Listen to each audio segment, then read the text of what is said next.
Welcome, guys, to How the Frack We Got Here, a show that takes the news and events of the week and try to make sense out of it all.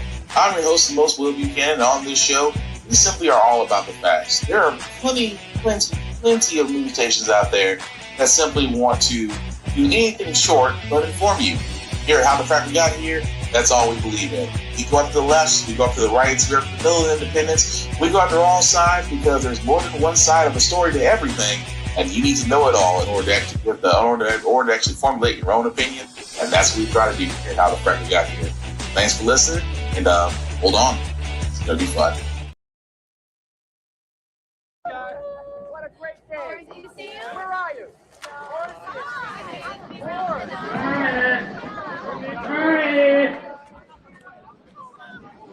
Bernie, baby, get off your asses. Party time. Should have been out there sailing with us today, Bernie. The sun was fabulous. The wind was fabulous. We had a great time. All right, guys. Love you, darling. Just love you. You know, you could use a little sun. I'm going out again tomorrow if you want to go. Lie on the deck, catch those rays. Don't worry. I'll help myself. He's dead. That's the idea, isn't it? Cheers. Hey, Bernie.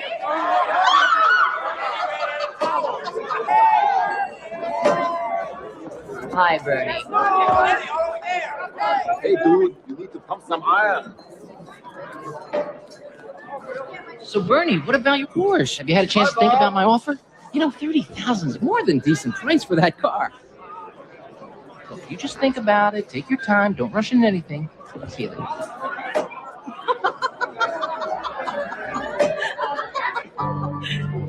Excuse me. Harvey, you promised me a review on the front page of the Sunday Times book section. I know, Alice, but he won't bend on it. He says there's no interest in the subject. No interest in the subject. What's the book about? Whether Sherlock Holmes and Dr. Watson were secretly married. Eyes, nose, and breasts. How much, A little though? tuck here, a little sand there, a little lift Do there. I need that much? These people, where did all these people come from? Floating party. Happens every weekend. Like a drink? No. Yeah, I'd love some champagne, thanks. Hey, Bernie, what a radical party. Gotta move your workout till late tomorrow afternoon, B. Lots of mates over for the weekend, and I had to give you your regular time.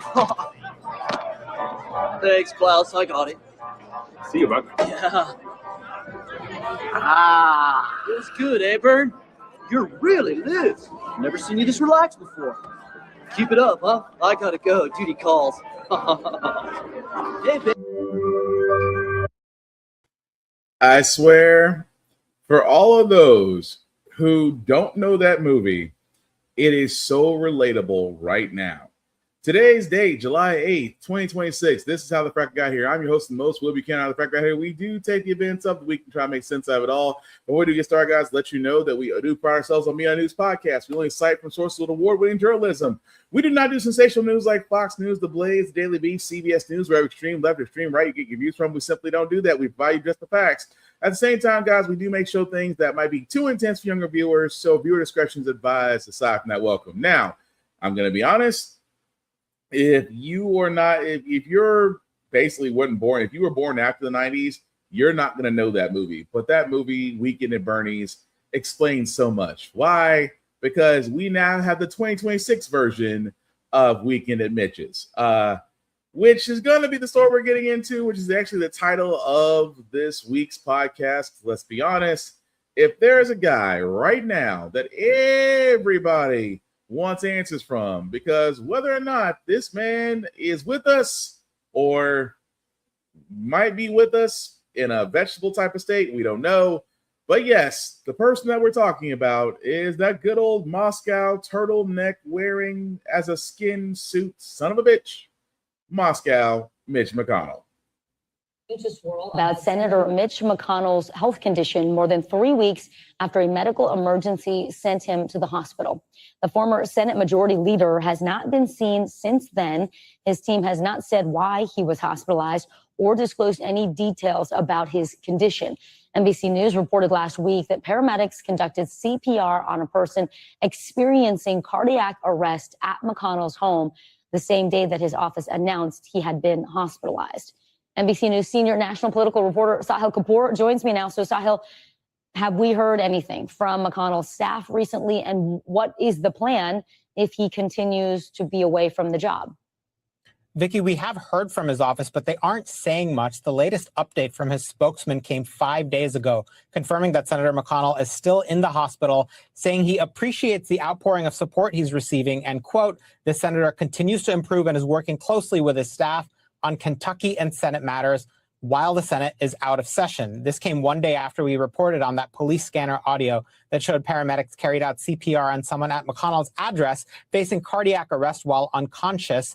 Here's what his office has not commented on: whether that person was McConnell, why he was hospitalized, what his condition is today, whether he's expected to make a full recovery, and what his timeline is for returning to work. There's a new tweet just moments ago from Scott Jennings, a former McConnell aide, who said he spoke to McConnell for nearly 20 minutes today on issues ranging from Iran to Ukraine to the drama in Maine and even some Senate history. We're also hearing in the last few minutes from the offices of the top two Republicans, John Thune and John Barrasso, both of whom say that those two senators spoke to McConnell either yesterday in the case of Thune or today in the case of Barrasso about a variety of issues. Apart from that, McConnell's team has not released photos or video updates from the senator, which has fanned some theories online, including on the right, about why more Republicans aren't speaking about it. Here's how Utah Senator Mike Lee responded to that. Quote, many of us aren't speaking about Mitch McConnell's condition because we know nothing about his condition. Vicky. All right, well, we hope. Yeah, we know nothing about his condition because nobody's freaking talking. At the same time, Mitch McConnell has not been seen for now going on almost a month. He has not been at his offices, whether in D.C. or in Kentucky. And supposedly, two people have talked to him. So CNN pundit Scott Jennings, if you know the name, well, he's pretty much a ass kisser for the conservatives, an ass kisser for Trump, and now he's an ass kisser for Mitch McConnell. But I love what they did at CNN, because what they did was flat out say, hey, proof of life, just humorous. As we wrap up here, do you think he'd be willing to call into the show? Could we get him on the phone now? I wasn't really expecting him to call this morning, to be honest. So when the phone rang and I was able to talk to him, I was frankly pretty grateful. I mean, as I said, I've known him since I was a teenager. If it hadn't been for Mitch McConnell and the McConnell Center at the University of Louisville, I would never have been able to go to college. He's been my mentor and he changed the trajectory of my life. So, when things happen to him and happen to people in your life that you really care about, you just sort of naturally feel extremely worried. So when I heard his voice today and he was clearly keeping up with stuff, that made me happy to hear from him, because like everybody else, I've been, somewhat in the dark about it. But to hear him talking and to know that he's also talking to the Senate leadership, it made me pretty happy. So let's stop right there. All she asked you was, hey, could you get him on the phone for us for proof of life? This man went on a diatribe of, well, he was such a great person and peace had such a profound impact on my life. And I'm going to be honest, I don't know where I would be without Turtle Moscow Mitch. All she asked you was, could you call him and we can verify? Because again, when it comes to Mitch McConnell, who again hasn't been seen or heard from for almost going on a month, possibly hospitalized, possibly might be a vegetable, if you do believe, of course, David Parkman, they have a source that says Mitch McConnell's brain dead. Laura Loomer, if you believe that mean girl from the conservatives, also said that Mitch McConnell might be brain dead. Here's the one thing I'm just going to point out, and correct me if I'm wrong on this. Mitch McConnell's wife, former Secretary of Transportation, she traveled to China. She's currently in China right now. Now, I know for a lot of y'all are wondering, well, why would the wife of a senator, just all of a sudden, a senator who had a fall, who had a cardiac event, went in the hospital, and now this woman, like 3 days ago, decided to take a flight halfway across the world to China, while your husband is in the hospital? let's kind of be honest a little bit here. There's only two reasons why she would fly the coop back to China. One of them is, and I hate to say it, your husband might be a vegetable. He might be brain dead. Unfortunately, when it comes to heart attacks and things of that nature, and there's deprivation of oxygen to the brain, McCall might be a vegetable. Body's still going on, but medically speaking, he's brain dead. Now, again, we cannot confirm or deny if he is, but the way they're treating it is the same way we talked about Weekend at Bernie's. That Mitch McConnell started to become the what's that guy from Harry Potter that everybody loves? The name that they will not say. Crap! The name is escaping me right now.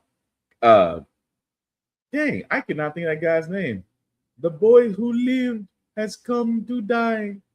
Anyway, the person, but they're trying to treat it like him. Like if you say Mitch McConnell's name, it's like, don't say his name. No, because he is, unfortunately, still a senator and who actually carries votes. Now, here's the crazy part about this entire thing with Mitch McConnell, outside of the fact his wife is dipped. Two people supposedly heard from him. If you believe those two people, the Republican majority leaders have heard from him. Nobody in public can confirm or deny outside of that they talked to this man. At the same time, here's the other problem. Even Governor Beshear has sat there and said, can we get a wellness check on this guy? Because, again, he is 80 plus years old. And I said before, Congress is a nursing home with power. Because we don't have term limits for senators. We don't have term limits for representatives. That as long as they keep running and they keep getting elected, they can still remain in office. I always thought that was a problem. I always thought that senators and representatives should have the same term limits as our executive branch. If the president cannot serve more than 2 consecutive terms, neither can senators, neither can representatives.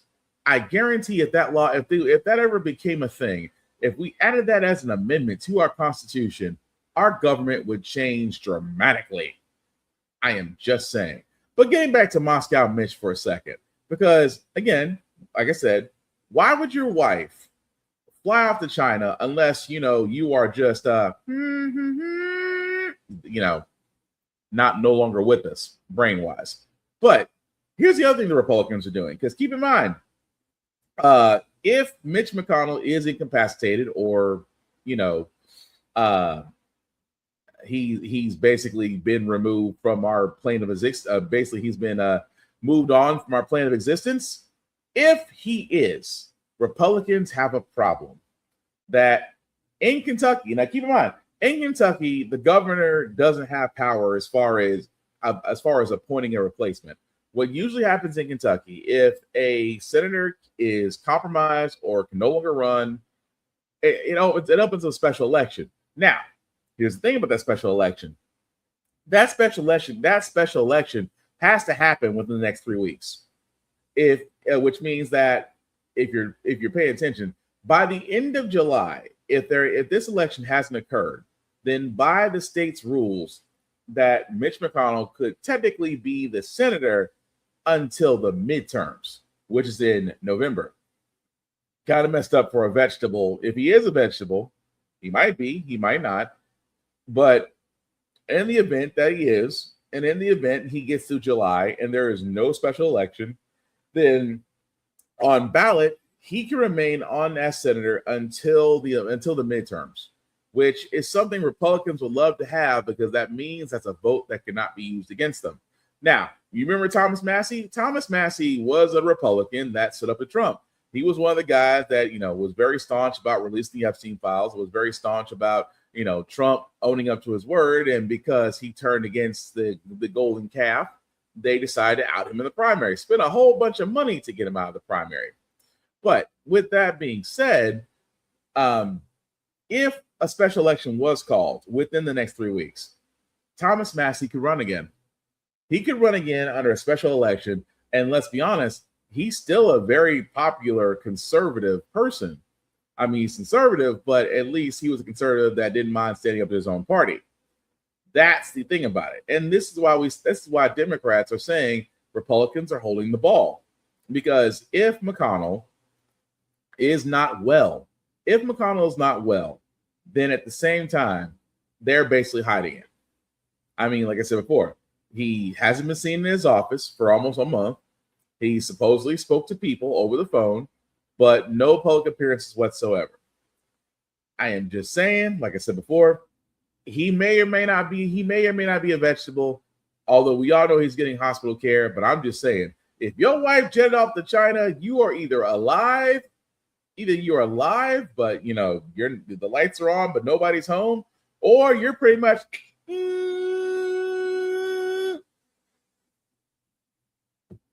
I'm just saying. But we will keep up with that story as it goes, because apparently Mitch and Weekend at Bernie's have something in common now. But speaking of politicians, let's be honest, Democrats are taking a hit. Why? Because Senate hopeful is actually dropping out of the race. And honestly, it says a lot about the vetting process not being handled properly. And we do have breaking news. Maine Senate candidate Graham Flatner is suspending his campaign and will withdraw from the ballot.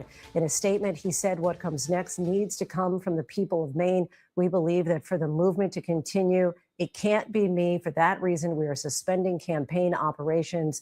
Our senior White House correspondent, Selena Wang, joins us now. Selena, it feels like this has been several days in the making. Of course, there was that bombshell allegation against Flatner of rape, allegations that he denies. Do we have a sense what finally made him decide that this was really the only course of action left? Yeah, Lindsay, well, I think this was culminating, to your point, for quite some time. I mean, it just became at a certain point untenable for him to stay in the race. And the big question was when and how was he going to announce his withdrawal? So we're finally getting this via a video message. And what he said in the video, that what comes next needs to come from the people of Maine. He continued to say that we believe that for the movement to continue, it can't be me. For that reason, we are suspending campaign operations. Earlier in the video, he also said that he learned about this through press inquiries with no time to truly respond, no time for investigations before a, quote, corporate media system and the political establishment got to act as judge, jury, and executioner.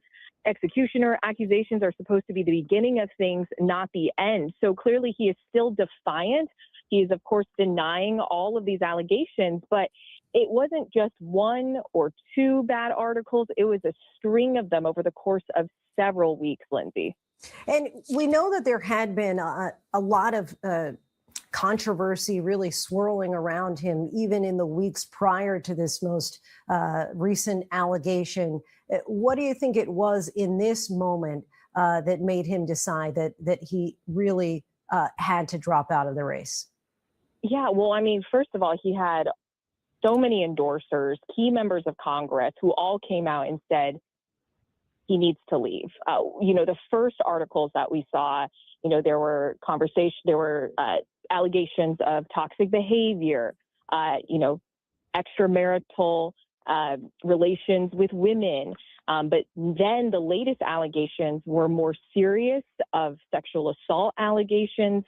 And for many of his endorsers, that was a bridge too far. Ro Khanna, I was actually at his rally right before the primary elections in Maine. And I'd spoken to Ro Khanna, Congressman Ro Khanna, about why he was continuing to endorse Flatner despite the first series of articles accusing him of various toxic behavior. And what he told me was when there are serious accusations of sexual assault, that is where I draw the line. And the big question when I was speaking to Democrats in Maine was, is this it? Is there more to come? Clearly there was more to come, and it was a bridge too far. What happens next at this point? So attention is now certainly going to shift to the nomination process for a replacement. That's going to be determined by a vote from the Maine Democratic Party's executive committee. But whoever is chosen, it's going to be a challenge for them. They're going to have a much shorter timeline to try and oust Susan Collins, a Republican senator who is a well-known lawmaker, who is going to be someone tough to beat. She is a longtime lawmaker from Maine. She is seen as a more moderate. So this situation is going to be challenging for the Democratic Party. And of course, Oh, it's going to be challenging indeed. Because again, whenever I just wonder, what is the vetting process for these guys? Now, Graham Plattner, he did have a lot of great points. He did challenge status quo, saying that he was not bought, that he was refusing all types of campaigns like AIPAC, which all seem great on paper. But the man did have one too many scandals. And let's also be honest, when you have one too many scandals and you are trying to, be the maverick, I guess you can call it, folks pay attention to that, especially when it comes to allegations of sexual assault and rape. And again, if he's there, my whole thing was, if you were really that innocent, you wouldn't drop out the race, which tells me that there might be something there. But again, Plattner's out. There is a Democratic vacuum in Maine because, again, Democrats are trying to win back the Senate. As we have said before, these midterms, Democrats have one goal. I would like to think, if I was a part of the consulting group, I would say Democrats have one goal, 2/3 of Congress. And right now, Republicans do hold a slim majority in the Senate. They hold a slim majority in the House of Representatives. Now, could that change in November? Hopefully so. But at the same time, it doesn't help if your candidates can't pass the sniff test because, they might have got their hands caught in the cookie jar one time too many. But I digress. But moving right along, I had to cover this as well because, again, we are talking about candidates and this pendeja. And I say this pendeja, Marsha Blackburn. Now, if you are in Tennessee, you know who Marsha Blackburn is. If you are a Republican, 9 times out of 10, you know who Senator Marsha Blackburn is. She is probably the most useless senator to this side of Lindsey Graham. But with that being said, this woman has meticulously avoided debates, avoided speaking to Tennesseans, avoided all the above. And yet somehow this pendeja still gets elected. She was asked by local channel WSMV why she won't participate in a debate before the election. We really shouldn't be surprised by this answer. To hear side-by-side discourse with the candidates for governor in the primary election and in the fall election with the Democratic nominee. Yeah, and with the Republicans, we have had lots of forums across the state, and where all three of us have been on stage. And that's a good thing because people have been able to see us on stage, then they've been able to hear from us. Plus, we have had a very aggressive grassroots campaign, a lot of door knocking, a lot of phone calls, direct contact with voters, and they know that we are focused on what we do for Tennessee. They know that people in Tennessee are, what they've told us is that jobs, the economy, higher wages, and cost of living, that's kind of that top bucket of issues. Second is public safety. And third is education for our children. Well, a forum is not the same thing as a debate, though. A debate has a moderator or a number of questioners, and all the candidates have a limited amount of time to say what the answer to the question is, and then, see how you respond side by side. Why won't you do that in the primary? We have been talking to Tennesseans every single day, and we have done plenty of these forums across the state. And that's the problem. The problem is with this pendeja, and yes, I know what a pendeja is, and she is definitely that. I would love to call it the C word, but again, YouTube. Marsha Blackburn believes that a forum is a debate. It's not. A forum is nothing more than an echo chamber. It is a group of people that are simply passing on their ideas, and nobody is arguing, and nobody is debating, and there's not an exchange of ideas. There's not. A forum is like the kindergarten version of Kumbaya for politicians. There's no threat. There's no, oh God, I may actually have to do some thinking. I may actually have to do some politicking. The reason why Marsha Blackburn does not want to debate, ladies and gentlemen, and she says this whole thing of, we've done plenty of forums. A forum, as the journalist said, a forum is not a debate. A forum is nothing more than just people sitting around shooting the breeze over a certain topic, while a debate means that you basically have to stand up, produce your arguments, and defend them. Marsha Blackburn has nothing to defend. And I know for a lot of people, like, a lot of people sit there and say, you just don't like Marsha Blackburn. I do not. Because for her to be a representative, and don't get me wrong, I call Tennessee a progressively backward state all the time. Even though born and raised here, there are some great things about Tennessee, but there are some messed up things about Tennessee, and it all should be on the table. But I won't say women. That's wrong. But people like her will sit there and whitewash it, because keep in mind, she wants to build an ICE-like task force here in Tennessee. She wants to have more data centers. One that we're currently fighting that might be less than a mile away from a Nashville Zoo. Where, again, for all those that don't know, data centers do affect the environments they're around. Do you really want that around animals? Just saying. She has voted against Obamacare. She has voted against the Affordable Care Act. She has voted against the Violence Against Women Act, because it included Native American, LGBTQ, and trans people in the bill. She voted against it. And she talks about, and again, the way she talks tells you volumes, because every Republican says this. Well, we talked to many of my constituents. They are, jobs, cost of living, education, and safety. Republicans all repeat that. It's like, what is that? The general thesis that you guys have whenever you get asked questions? That tells you off the bat. And Marsha Blackburn is like Ted Cruz. She's barely in the state. Every time you see her, she's hopping on a plane to go somewhere else. And again, Marsha Blackburn, I will say it before because it needs to be said again, she does not debate, because Jerry Green, also a governor, a person running for governor of our state, wants to debate. There are other Republican candidates that would love to debate her. But here's the thing about Marsha Blackburn. She's learned from Diaper Dawn. And what has she learned? She has learned that, hey, as long as I don't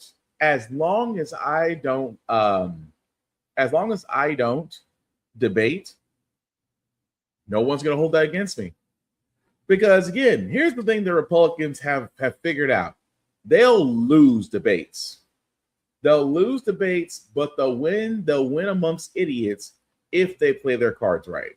And yes, I said idiots because I can't think of anybody else but an old white man voting conservative. If you're a black person voting conservative, in my opinion, you're voting against your own interest. If you're a woman voting conservative, in my opinion, you're voting against your own interest. So I'm sorry if that insults you, but it's true that the GOP is not for you. Will never be for you, but would love for you to join on and be their mouthpiece. Don't believe me? Ask Nicki Minaj how that's working out for her right now. But getting back to the fact that this is all leading to the showdown in November, and I say this before we move forward. Please, oh please, do your research on who you're voting for. Figure out what they voted for and what they voted against, and pay close attention to those that debate and don't. Because again, that will scream volumes about the candidate that is wanting your vote to represent your state. And I'm sorry, Republicans, all of them, unfortunately, need to go badly. And the reason why Republicans need to go badly, because what Trump and the White House are doing right now is that they're waging wars on many fronts. Now, they want to wage a war with the Smithsonian. Why? Because they don't like the way history is being taught, which is correctly at the Smithsonian. A new report. The Trump administration accuses the leaders of the Smithsonian of being radical activists. The report, released by the White House Domestic Policy Council, claims the Smithsonian cannot be trusted to tell America's story honestly. adding, the leadership has moved the museum's mission away from straightforward historical education and scholarship toward an extreme political activism that seeks to transform our country. The report singles out the National Museum of American History, saying it would benefit most Americans if the Smithsonian's flagship history museum had a label at every entrance that reads, "Warning, the exhibits in this museum were prepared by people who don't want you to love your country." The notion of being a more perfect union, not the perfect union, is really what motivates me. In an unrelated interview, the secretary of the Smithsonian defended the institution's portrayal of America's history. America's greatest strength, it's not running away from its history, but it's understanding how that history shaped us and continues to shape us. But President Trump has targeted museums and historic sites he says paints too negative a picture of America's past. We want the museums to talk about the history of our country in a fair manner, not in a woke manner or in a racist manner. Last Friday, an appeals court cleared the way for the administration to replace the slavery exhibit at this historic home in Philadelphia, where George Washington enslaved 9 people. Critics say the administration is whitewashing U.S. history. The story of slavery must be told here, there, and everywhere, as America acknowledges its 250th anniversary and talk about what a great country it is. The city of Philadelphia. So what's crazy about this, folks, is Trump is trying to wage a war with the Smithsonian. The Smithsonian, the Smithsonian Institute, an institution that has been around and it has literally been our history book, if you will. And Trump looked at it and go, "I don't like the way white folks are being presented. You're making us look like racist colonizers, murderers, and overall terrorists." Yeah, that's been America's history of white people. You guys have done a lot. But what's crazy is he wants signs set up saying, these signs are saying what these displays are to make you hate your country. Really? Here's the thing. Germany has figured out that, hey, we might want to tell the kids about, hey, remember that time some of us decided to become Nazis and follow a guy? Yeah, let's talk about it. But let's also make sure it doesn't happen again. That's how you learn from history. I will never understand this. And I'll be honest, in my 43 years, I will never understand how America will sit there and celebrate 250 years, which they just did, right? 250 years they celebrated just 4 days ago. But you don't want to acknowledge the 400 years where one race did own another.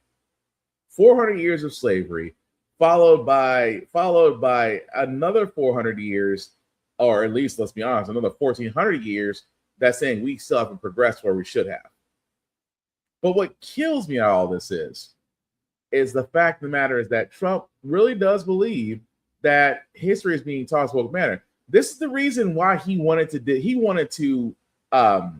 disband the Department of Education, because he said the same thing. Oh, they want to indoctrinate, they want to induce woke, they want to teach CRT. No, teachers just want to be able to teach kids and not worry about I don't know, parental influence from like Moms for Liberty. We haven't heard that name in a while. The fact that the Heritage Project and the Heritage Foundation and Project 2025 trying to curtail education, including history, and like they said, trying to whitewash history.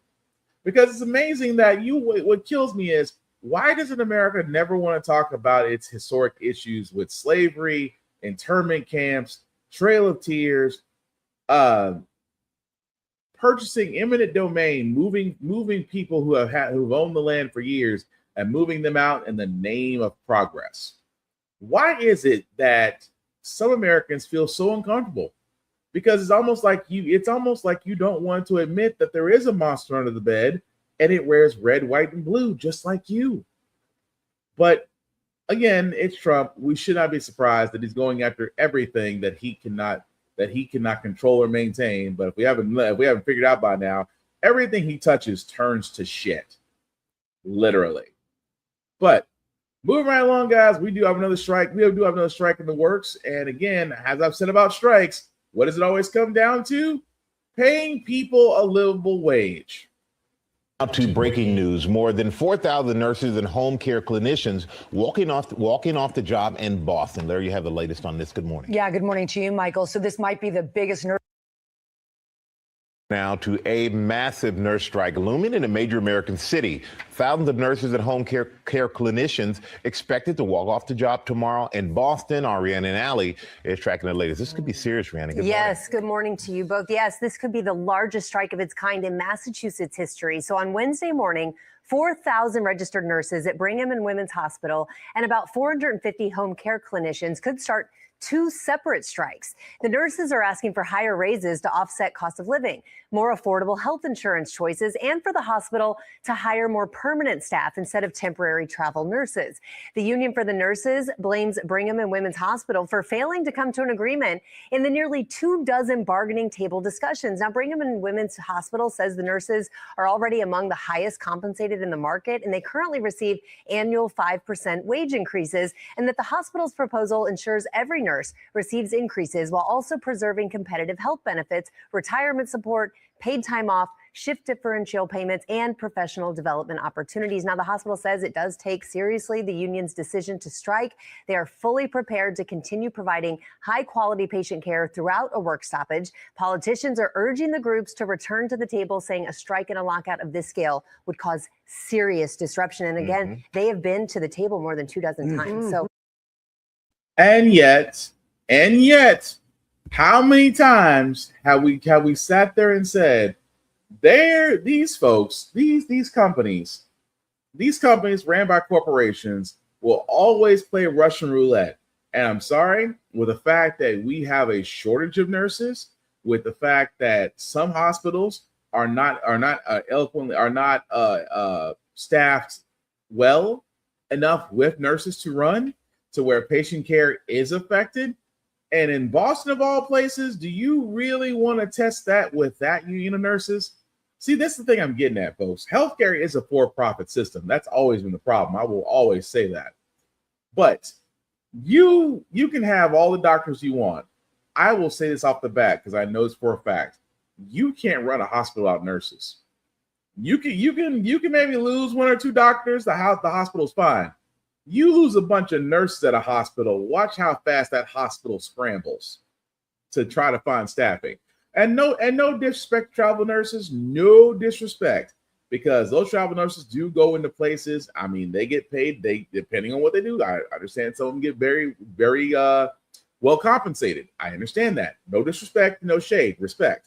But the thing is, with nurses, I will say this off the bat: it's one of those jobs that don't have a slow day. You are dealing with not only staff of doctors and technicians, things of that nature. You are dealing with the human condition. You are dealing with folks. You're dealing with a massive area of patients that could be stable to not stable, to mental, to schizophrenic, to having bowel problems. I am just saying, although I am not a nurse myself, but at the same time, I see what nurses go through. Pay them properly, because again, Boston, or I should say Brigham Young, Brigham, which is the company there, Brigham and Women's Hospital and Mass General Brigham. I don't think you guys want to find out what happens when all nurses strike, because yeah, we're prepared. You might be prepared to pay travel nurses for a bit, but travel nurses, from my understanding, come with a premium. And again, what's more important? The fact that you have nurses who are very well taken care of your patients, or the fact that you yourself may be out of a job because you blew the budget on travel nurses because you thought that was a good idea. I am just going to say with the track record, when it comes to strikes, the other side usually wins. And I mean the other side, I mean those that actually do go on strike, not the corporations. Because again, I am not saying that all it takes is just to pay people, but it's honestly that freaking simple. And at the end of the day, you're still going to wind up paying them more because it's going to hurt you in the long run. Which again, if you just paid them what they were worth in the first place, you wouldn't have this problem. But like I said, We'll see. Also, the fact that we did actually see an Air Force major decide to call for the president and the Department of and the Secretary of Defense, Pete Hegseth, to be stepped down. And the coolest part is this guy did it while in uniform. Vice president must be impeached, convicted, and removed. Yes!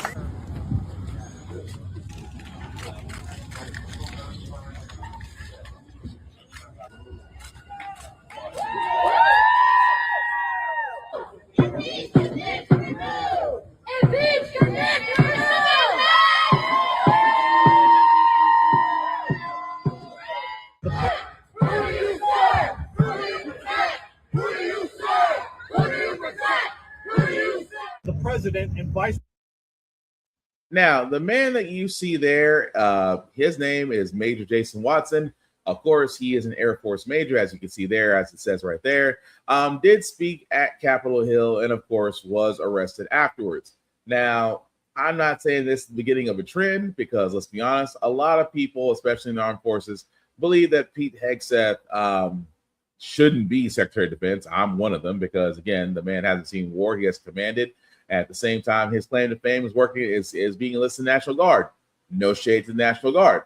But this man is definitely not meant to serve and commandeer American forces. That being said, shout out to that major. Of course, we know he will keep up with that as far as his story and what they will do from there, because I'm pretty sure Trump and Hegseth had something to say about it. So the next couple of stories, guys, are going to be on the more graphic sensitive side. So before I do get started, trigger warnings, because for a lot of people this is shocking, but for Black people this is starting to become Tuesday for us. I'll start in Memphis because, again, Memphis did actually have National Guard deployment still there, thanks to Trump saying that Memphis is an unsafe town. That being said, on July 4th weekend, there was a shooting which led to a loss of life. That was actually engagement with the National Guard. Be on a special detail frequency citywide task force. According to the Tennessee Bureau of Investigation, Sunday morning, 20-year-old Tyron Johnson was shot and killed by two Tennessee National Guard soldiers assigned to the Memphis Safe Task Force. TBI says it started with a shots fired call. Ryan Weaver, producer at Action News 5, also lives near Ida B. Wells in Union. He says he heard the initial shots. 3:45, 3:50 in the morning, I heard about 2 or 3 shots. Then he heard and saw more. A little bit after that, I heard, I would probably say about maybe 8 to 12 more shots. So look out my bedroom window again, and then see a bunch of National Guard troops running through the parking lot towards Union Avenue. Johnson's family is reeling from his unexpected death. Terrence Pope says Johnson was like a son. Killing him, it messed everybody up. He was number 20 years old. I haven't even started living this life yet. Johnson was a new dad, moved to Nashville, and came to Memphis for the weekend. I couldn't do nothing but think about, we just went to Chicago and got your baby. And like now his baby got to grow up without him. As the investigation continues, questions surround what led to the National Guard shooting Johnson. Look at these reports. Memphis police say Johnson turned toward the National Guard with a gun. Hours later, the National Guard says soldiers responded to a shots fired call involving an armed male. Then later, the TBI says that portion of the incident is under investigation. I don't know what's true or not, so I can't speak on it. Pope says Johnson was not violent and questions the Memphis Safe Task Force. The White House and Governor Bill Lee's office did not respond to a request for comment. All I can say is, if y'all gonna fight against the violent criminals, get the violent ones for real, not the ones y'all think violent, because the people y'all think violent might not be violent. And the problem is when you basically, and we said this really at the beginning of this, when Trump was instituting, he had taken over DC and put in National Guard there, then Chicago, then California, and of course Memphis, because he believes these are terrible cities. We said before, if National Guard are not law enforcement, they're not trained in law enforcement. National Guards are trained in combat.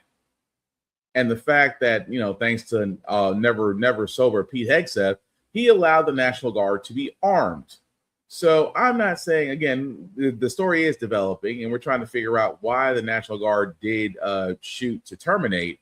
But at the same time, this is what happens when you introduce combat units into a civilian area. They're going to only respond to how they've been trained, because they weren't there to de-escalate. They are there to respond.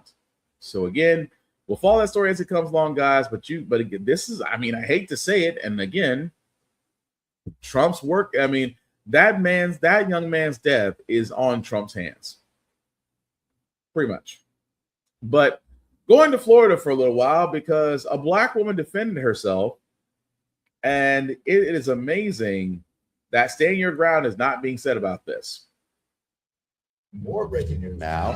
A man is in the hospital with life-threatening injuries after a shooting in a Walmart parking lot. CBS News Miami's Nakaya Kerr is your reporter live in North Lauderdale tonight, and that's where those shots were fired in the middle of the day, Nakaya. That's right, Jim. BSO says that man was found here in this Walmart parking lot off McNabb Road with a gunshot wound. One man we spoke to says he was shocked to drive up and see his Walmart parking lot covered in crime scene tape. I was walking up, I heard a lady screaming. You know, she was screaming and she was saying a lot of things. BSO says a 911 call came in for a shooting in the Walmart parking lot around 12:28 p.m. When deputies arrived on scene, they found a man with a gunshot wound. Chopper 4 captured deputies walking with a woman whose hands were handcuffed behind her back. Deputies say one person was detained, but did not confirm if it was the woman in the video. A customer who arrived after the shooting told us what he heard from an employee inside of the store. He told me, oh, there was this gentleman approached her and he kept making advances at her. And she kept saying, look, I'm not interested. Back up, look, I'm not interested. And I guess she got scared. And he said that when she got scared, she took out a gun and she shot him.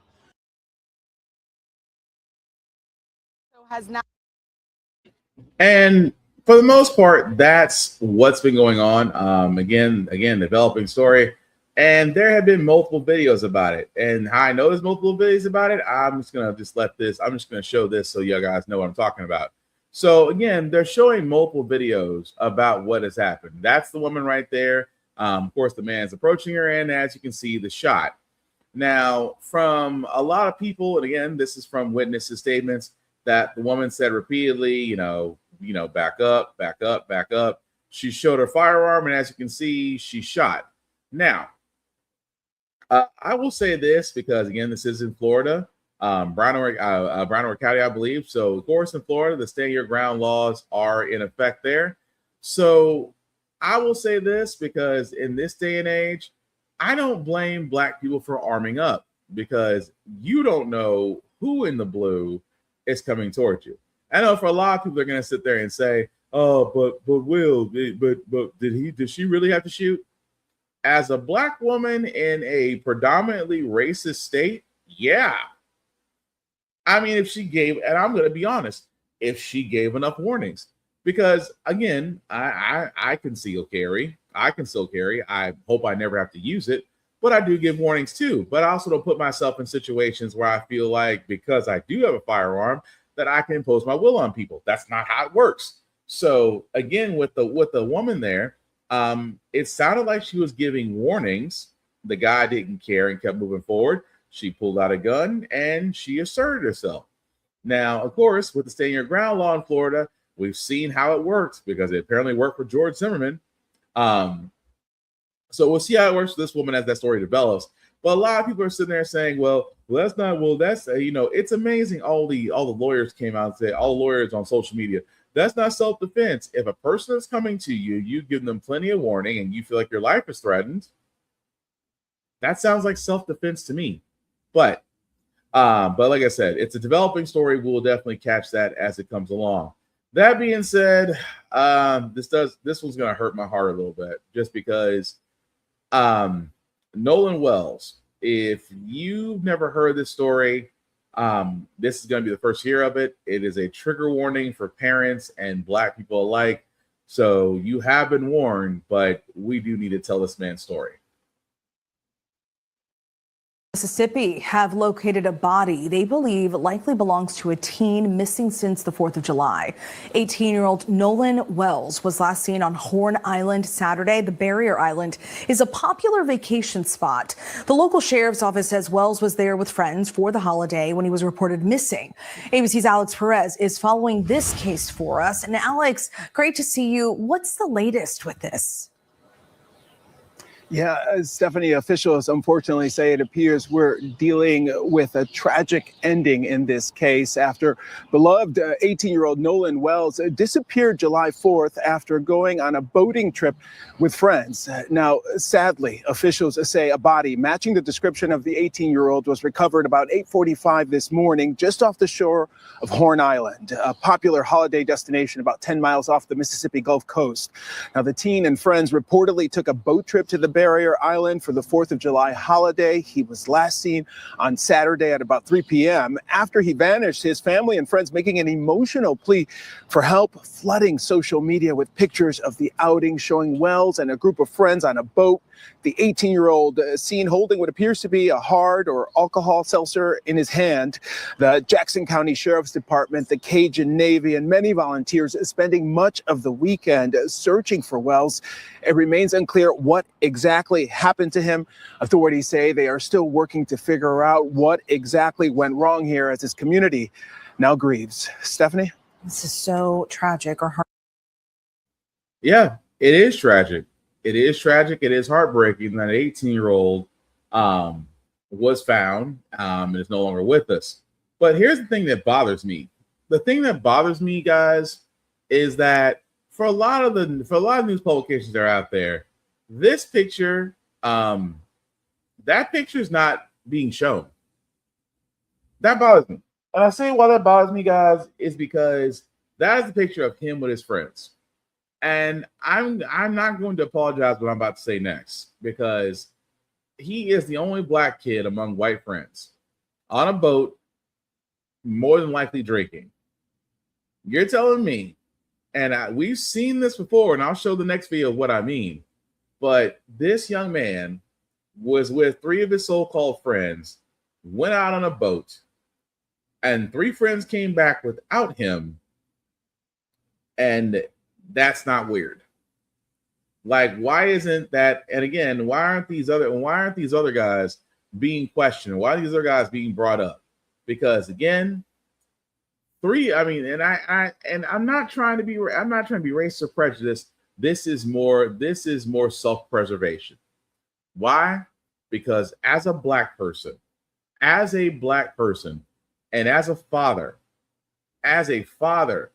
I remember a long time ago, my parents sat there and said, if you are the only black person in a group of white folks, you don't go with them.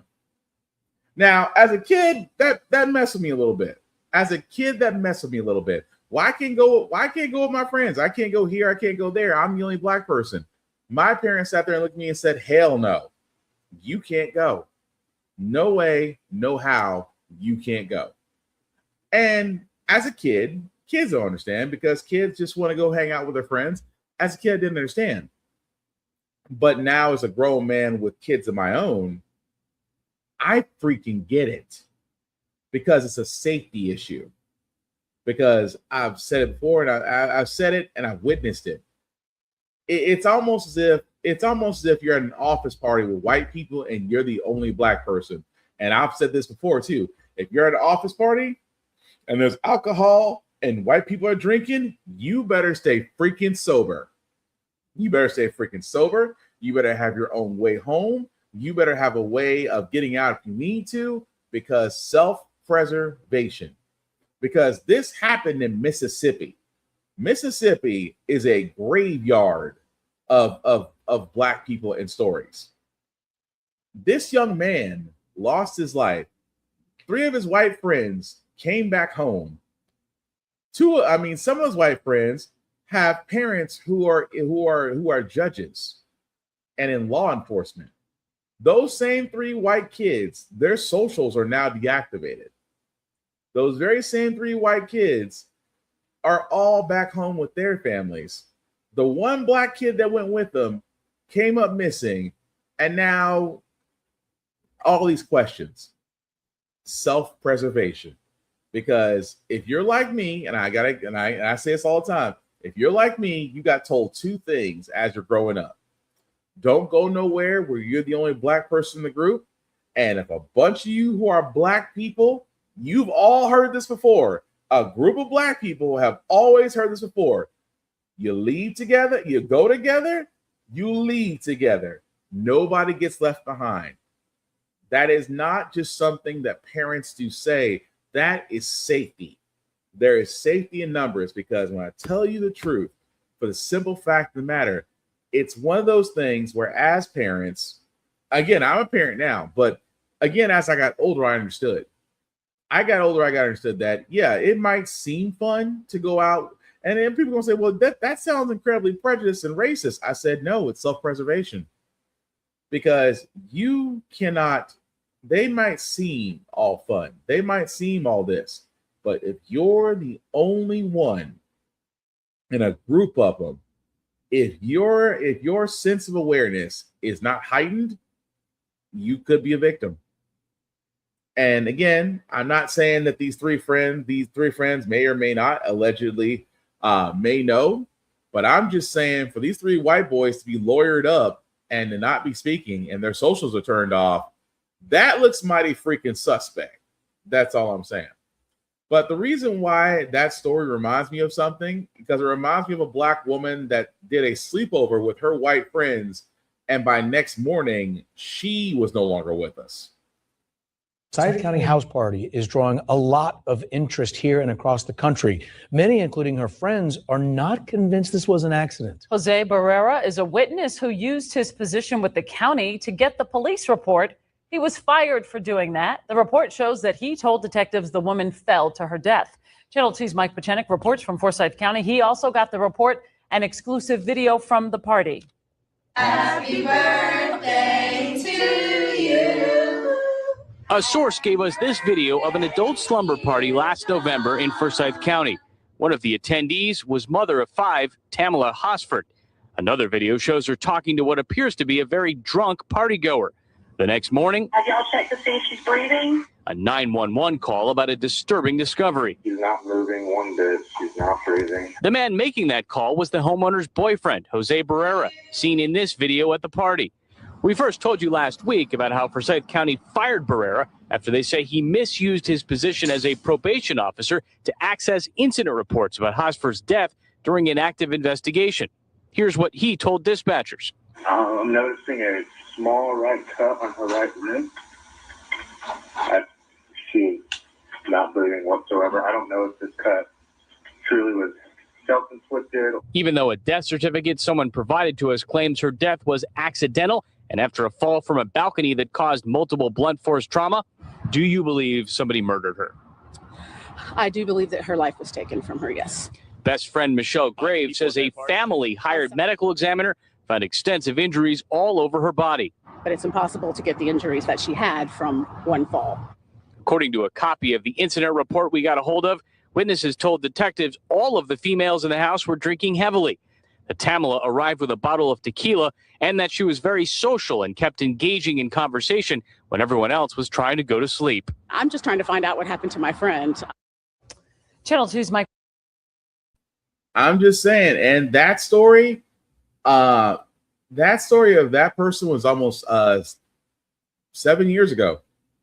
7 years ago, Tamala Horsford, a woman that spent the night with all her white friends, and she was the only woman that died the next day. How? And I said it before and I say it again. It's stories like that is the reason why, is the absolute reason why I keep saying you have to be aware. You have to be aware of your situations and the people you're with. Because again, if you are the only person of color in a group of white folks, again, make sure that you have everything covered. You don't drink alcohol, and you definitely got exits. As we now, and now Nolan Wells is going to be another story of another lost soul in a state where it might as well be a black man's graveyard. But we will cover that story as it comes along, because trust me, I'm pretty sure those 3 white boys and Fox News will try to defend them in some way. At the same time, they will try to character assassinate that young man, because again, he's not here to defend himself. But speaking of people that are defending themselves, Carmelo Anthony, because that was also an injustice. His new attorney group is filing an appeal saying that he was denied his constitutional rights, and he was. And at the same time, that very same new attorney group is asking the judge be removed from the case. I am all for that. Again, Carmelo Anthony was the young man who defended himself against someone else with a knife at a track meet. And also at the same time, for a lot of people that don't remember, the prosecution removed all black people from the jury. So Carmelo Anthony was convicted by an all-white jury in Texas. During that first initial case, he was sentenced 35. He was going to be sentenced 35 years. They are appealing because, again, the evidence was there that was not presented. May get presented in the next case, but we will see. But at the same time, oh yeah, that young man was definitely railroaded, and hopefully he will get a new trial because he did defend himself. That being said, guys, the last thing we'll get to before we get to our feel good news subject, guys, is, well, you ever seen a rail work? How can I put this ever so nicely? Because it is the 4th. It was the 4th 4 days ago. I don't believe in the 4th because, let's be honest, the 4th of July, there were still slaves. So if you celebrate the 4th of July, good on you. If it was, for me, it was another day. It was another day off to grill and hang out with family and friends. That being said, this conductor in Chattanooga, why my state of Tennessee? Why my state of Tennessee? I don't freaking know. But he decided to let his feelings be known as far as the 4th.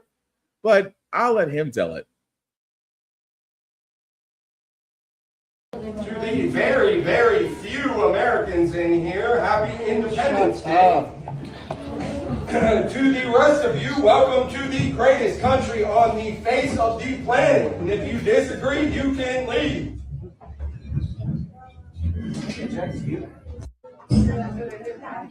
To the very, very few Americans in here, happy Independence Day. To the rest of you, welcome to the greatest country on the face of the planet. And if you disagree, you can leave. Yes, if you disagree, you can leave. Imagine you being a railroad train conductor in Chattanooga, and you decided on the 4th of July to sit there and say, hey, for all those that were not, all these non-Americans, you can leave, but for everybody else, welcome to the greatest state in all the United States, America, baby. You can dang near hear the redneck in his voice. However, that man was fired, as he should be, because telling non-Americans you can leave is the most un-American thing you can do.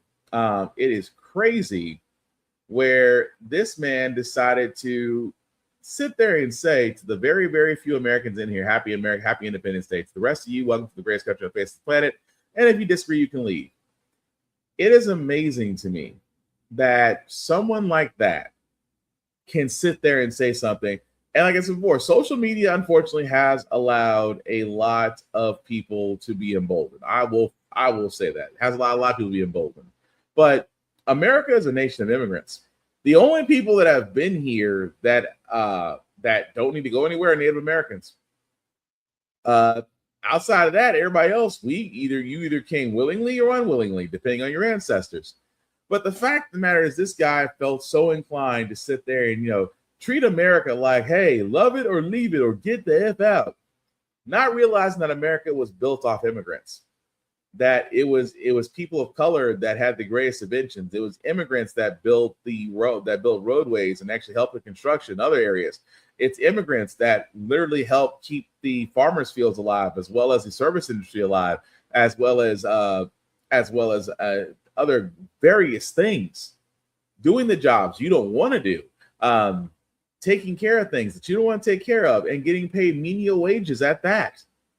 But you want to sit there and tell everybody else, if you don't like it, you can leave. Let me tell you something for all white folks. If every person of color did leave, if every person of color, every person you consider a non-American, every person you consider a non-American, if they did leave this country, this place would be burning in 2 weeks.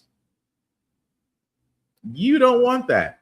I mean, it's just like the U.S. soccer team. The U.S. soccer team was a team of immigrants, and you can tell it's a team of immigrants because because Diaper Don didn't even tweet about them that much because the face that they had were not the same face he would love to see. That's the national in him coming out.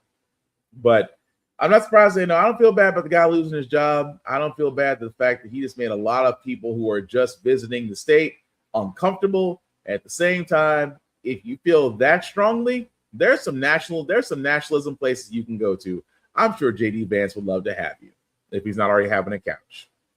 But that being said, we are going to move on to our feel good segment because usually how the Frack got here, we do cover a lot of things that are doom and gloom. Sometimes makes you lose faith in humanity, but hey, it's Wednesday, tomorrow's Thursday. We'll leave you guys out some good vibrations, and hopefully we'll do just that with Mayor Mamdani giving a July 4th speech that honestly needs to be heard a lot more. Good morning, my fellow Americans. Season after season, year after year, the tides have come in and out of New York Harbor. Long before the name New York had ever been spoken, Lenape dugouts crossed these currents. It was on these waters that tall masts crested the horizon, captained by explorers like Verrazano and Hudson, after whom we've named our bridges and rivers. And ever since, ships full of travelers weary from long journeys have passed through the Narrows, the winds of the Atlantic at their backs. When those passengers lifted their heads to glimpse what lies just beyond the waves, what did they see? They saw land, lush and teeming with life.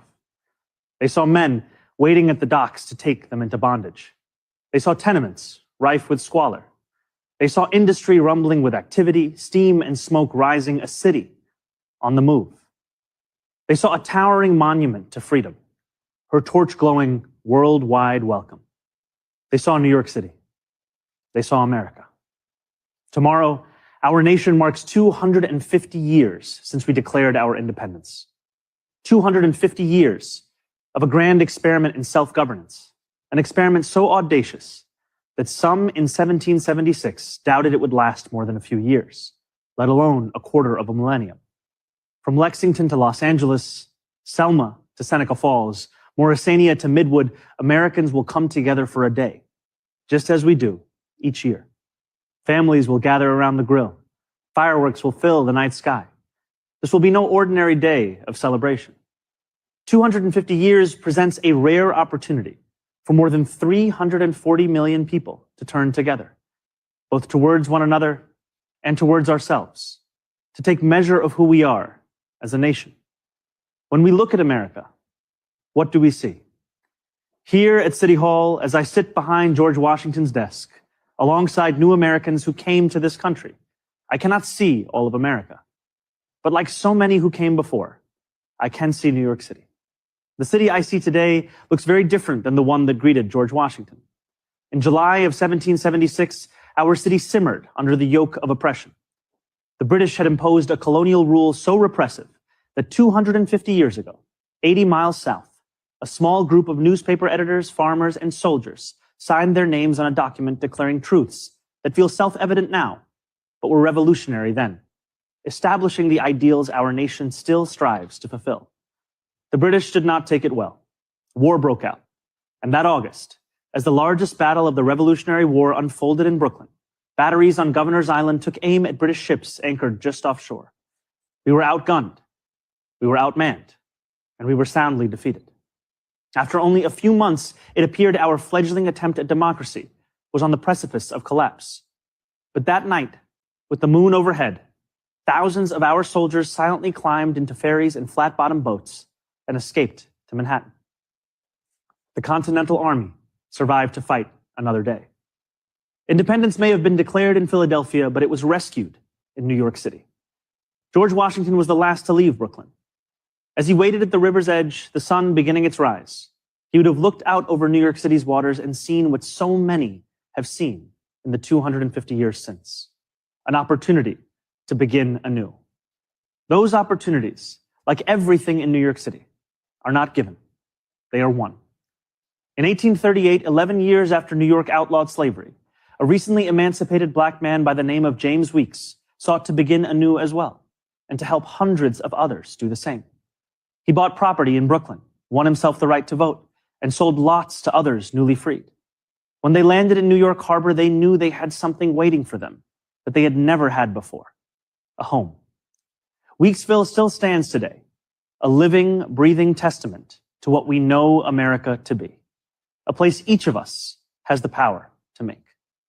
The harbor was busy those years as ships poured in from around the world. Hundreds of thousands of Irish immigrants arrived with stomachs aching from a famine manufactured by imperial cruelty. Chinese sailors settled in what is today Chinatown. Millions more traveled under the Statue of Liberty and through Ellis Island. Jewish people escaping pogroms, Italians fleeing poverty, Syrians seeking economic opportunity. Each of these new arrivals peered through portholes onto a city that was changing as fast as the nation. They saw merchants peddling their wares on the docks, streets being laid out on a grid, buildings rising into the clouds. They could not yet see the nativism they would face, the jobs they would be refused, the landlords who would not rent to them, and the abject labor and living conditions they would withstand. But no matter how much smog hung over the harbor, they still saw an opportunity to begin anew. Over the years that followed, despite laws enacted by the federal government to bar their entry, despite sweatshop fires that killed hundreds of women, despite riots aimed at their very existence, immigrants made homes here in New York City, and they helped to make New York City. That legacy of every generation of Americans insisting that the right to life, liberty, and the pursuit of happiness extends to them too, is no relic of the past. It carried millions of Black Americans north during the Great Migration. It drew hundreds of thousands of Puerto Ricans to New York City after the Second World War. It invited countless others from the West Indies and South Asia and West Africa and across the world. And it is what brought my family to this city when I was 7 years old. My family did not arrive by boat, although we saw the Statue of Liberty from the window of the plane. Even from the air, we could make out the promise of America, the promise of the beautiful patriotic work of rendering America, year after year, a little more faithful to its founding ideals. There is a term so often used to describe our nation and those who have shaped it: American exceptionalism. American exceptionalism, the conventional wisdom tells us, makes our freedom a little more free, is how we dug the Erie Canal and irrigated the West, is why children in faraway lands grow up dreaming of one day moving here. And yet the irony is that the story of America has so often been written by those who were told by others with power and influence and wealth that they were anything but exceptional. For generation after generation, we have been told that when the world has sent its people to our shores, it has not sent its best. It sent Puritans and Sikhs and Quakers and Muslims and Jewish people who were banished for praying the wrong way, worshiping the wrong gods, angering the wrong people. It sent peasants and serfs from slums and shtetls who were treated as less because they hardly owned clothes, let alone land. It sent immigrants from whom power was something someone else had. We are told that America is exceptional because we are richer, stronger, more powerful than everyone else. The truth, my friends, is that America is exceptional because here, nothing is fixed into place. The frontier may be closed, we may have walked on the moon, but the work of fulfilling the values first enshrined in the Declaration of Independence, that work endures, and it belongs to us all. It belongs too to our newest Americans, those standing here with me today, all of whom were recently naturalized. Nearly a decade ago, I too felt what you feel, the joy of no longer being just a New Yorker, but an American too. You each hold a special power, the power to determine what America means. The powerful have always known their answer. America, in their view, is an arena of supremacy, where only a select few are allowed freedom, where not all are created equal. America, if you ask them, becomes less the more people it welcomes. America, they will tell you, belongs only to those with the right accent or the right shade of skin. The rest of us, they insist, should be grateful for merely being allowed to visit. How small they are, how weak, how unoriginal. At every moment in our past, those who led through exclusion and isolation have tried to win power and enrich themselves by turning us against one another. Division is the oldest trick in politics and the cheapest. But time and again, including 250 years ago, those forces of division have been vanquished by the forces of progress. As Thomas Paine once wrote, "This new world hath been the asylum for the persecuted lovers of civil and religious liberty. Hither have they fled." And yet today, too many of our leaders do not believe in a vision of this nation as an asylum for the persecuted, but rather as one that persecutes those seeking asylum. As we mark 250 years, what do we see? We see a city of contradictions within a nation of contradictions. We see the wealthiest country in the history of the world, one where children go to sleep hungry while the world's first trillionaire hungers for more. We see monopolies that dominate every industry and oligarchs who buy elections. We see masked agents terrorizing our streets, eating food cooked by our undocumented neighbors before spiriting them away in unmarked vans. We see a nation whose immense wealth has been built by those with calloused, dirt-streaked hands, those who toil on factory floors and chisel into stone. And we see a nation that has allowed so much of that wealth to be held instead in the soft hands of a precious few. Yes, we see America in a health insurance industry that exploits the sick, but that is not all we see when we look for America. We see it too in the nurse who works a double shift and then stops on her way home to check on an ailing neighbor. Yes, we see America in corporate landlords for whom negligence is a business model. We see it too in the father who tucks his children into bed beneath a ceiling stained with leaks, who wakes before dawn to go to work and still believes his country can do better by his family. Yes, we see America when we spend our tax dollars on bombs and bailouts, when we sell our elections to the highest bidder. Yet we see it just as clearly in every American who still believes this country belongs to we, the people. We see America each time neighbors link arms with neighbors without asking how long they have lived here or what papers they have, as ICE invades our neighborhoods. We see America each time those young and old stand in the beating rain or the stifling heat to cast their ballots. We see America each time working people demand more, not just for themselves, but for their fellow Americans. There are some who respond to those who ask for more from America with a simple refrain. Love it or leave it, they say.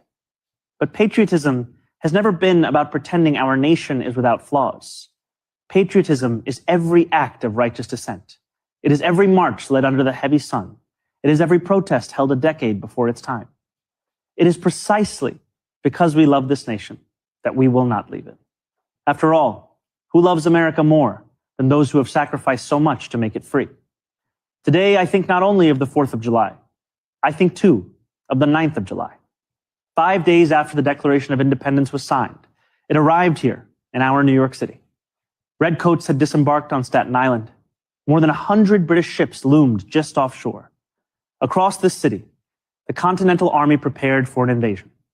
George Washington commanded his brigades to assemble just a few feet from this building. It was known then as the Commons.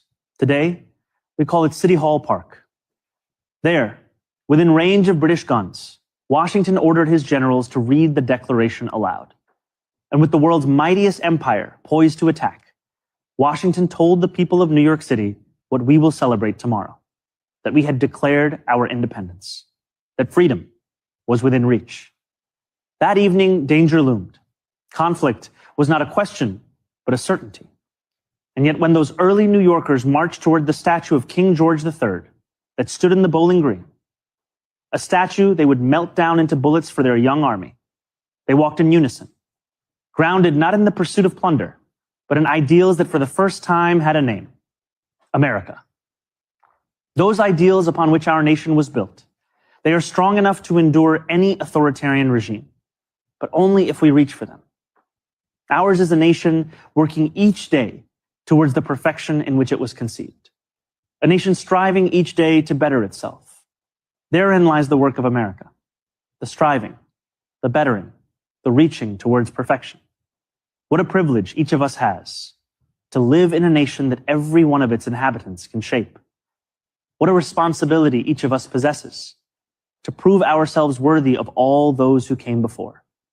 What power each of us holds to bring America ever closer to the greatness so many have seen when they looked upon these shores, the greatness that for 250 years has been America. Thank you. God bless America. God bless New York City. And happy 4th of July. Now, what's amazing is he gave an entire 4th of July speech, not blaming anybody, not making it about himself. I'm just going to be honest. Whenever Mom Donnie talks, you can't help but feel a little bit of hope. Little bit. Just saying.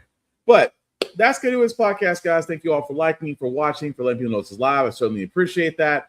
Shameless plugging before we do get out of here, guys. Shout out to APR TV. Why? Because our show, How the Frack Got Here, can be seen on APR TV. It's an app that's on the Roku channel as well as Amazon Fire. You can definitely check out other shows as well as ours on there. You will definitely not be disappointed on Always Press Record or APR TV for short. BlurredStation.com. We have talked about this now going on 2 years, guys. It is a streaming site with content for us, by us to enjoy. $10.99 a month. $10.99 a month to stream Blurred Station. And Blurred Station can be streamed on all smart devices. Definitely check that out. Also, check us out on YouTube at How the Frack Got Here. Literally type in How the Frack Got Here. We are the first thing that does pop up. Kind of proud about that. Hit the like, share, subscribe, notification buttons. Anytime that we do go live or a show is uploaded, you can definitely be notified of that. Thank you, all 126 subscribers. I cannot stress that enough. That have been rocking with us so far. If this is your first time watching this, guys, definitely like, share, hit the subscribe button.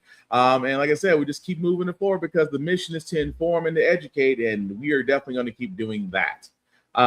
Also, check out Blurred's Eye View. Myself and other compadres every Tuesday and Thursdays. We're on a little bit of a season hiatus right now, but, and this is going to sound very confusing as I say this, we will actually have a show tomorrow night covering X-Men, so definitely check us out. But on Blurred's Eye View, definitely check us out there at YouTube page. You can see there. If you'll scroll down, you can definitely find us, all of us there that you can like, share, and subscribe. Room full of blurs. She covers all indie comic artists and creators, as well as does streaming every Sunday at 7 p.m. Definitely check her out. Geek by Heart, as they are now back up and running. Husband and wife, Lady and Jay. I believe Laney right now might be streaming The Walking Dead, but definitely check them out.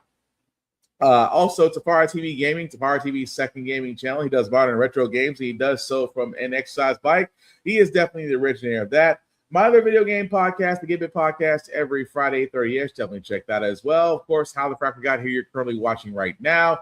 Navy Montella, BlurredCon Conversations. He definitely interviews definitely dope cosplayers and guests, and also does video game streaming like Marvel Snap as well.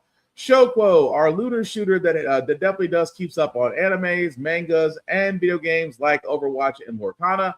Lore of the Culture, as he covers everything comic books and everything Hollywood. Definitely check him out. Of course, Tafara TV's original page. And of course, even though she's not showing here, definitely check out Whoop-De Freakin' Do or Fresh Press by Z on Instagram for all your nail needs. You will, again, not be disappointed by anybody here. So definitely like, share, and subscribe, everybody, as we all have different things to bring to the table. My own personal, Black_Spartan615. You can definitely follow me there on Facebook, on YouTube, on TikTok, on Instagram. Pretty much wherever's a social, you can find me. I usually talk to everybody. Just don't make it weird. I'm going to get the whole habit of blocking people. As I said before, guys, we are in the midterm. We're not too far away from midterm. We are 4 months away and counting. I cannot stress this enough. Please make sure your registration is up to date. Please make sure you have everything that you need to go to. If you have early voting, please do that if you can. We'll save yourself on the line. But again, guys, this is one of those ones where we need to all be involved and we all need to speak up, because if your vote didn't matter, they would not be changing the goalpost to make sure that it didn't. So again, definitely keep that in mind. Outside of that, guys, please check your mental health is everything. Whatever the mind does, the body follows. Please take advantage of all services and therapies for good mental health, because a good mind leads to a healthy body. Trust me, I understand we're all going through something, but definitely have your outlets to where you can breathe, you can relax, you can refocus and get back at it. Men, go to the doctor. Can't stress that enough. I cannot stress that enough. There is no excuses. We need to be around. We need to be around for loved ones, families, and friends. So go to the doctor, get it all done. Yeah, it's not going to be pleasant, but you'll be thankful for it afterwards. Excuse me. Wow. That being said, the last thing I'll say about How the Frack Got Here, it's all about staying informed. We are not trying to reinvent the wheel, guys. We are simply giving you all the information about how you make up your own mind. but we do provide a lot of perspective that goes along with it. We do better as society once we're informed. We're progressive. We move forward. We try to right the wrongs of our past by making decisions now that we should have done back then, like electing our first black woman to the Supreme Court, electing our first black woman to the Federal Reserve of Governors, and maybe one day electing our first black woman we call Madam President. All great things. When we don't learn from history, we are doomed to repeat it. That's what we keep asking ourselves. Why does everything go up in our paycheck? Why are we electing different politicians but still the same old game in Congress? And most importantly, how the frack we got here. Thank you all for watching, guys. Please take care of yourselves and each other, and I promise we will all get through this. Live long and prosper, guys. I'm out. Peace.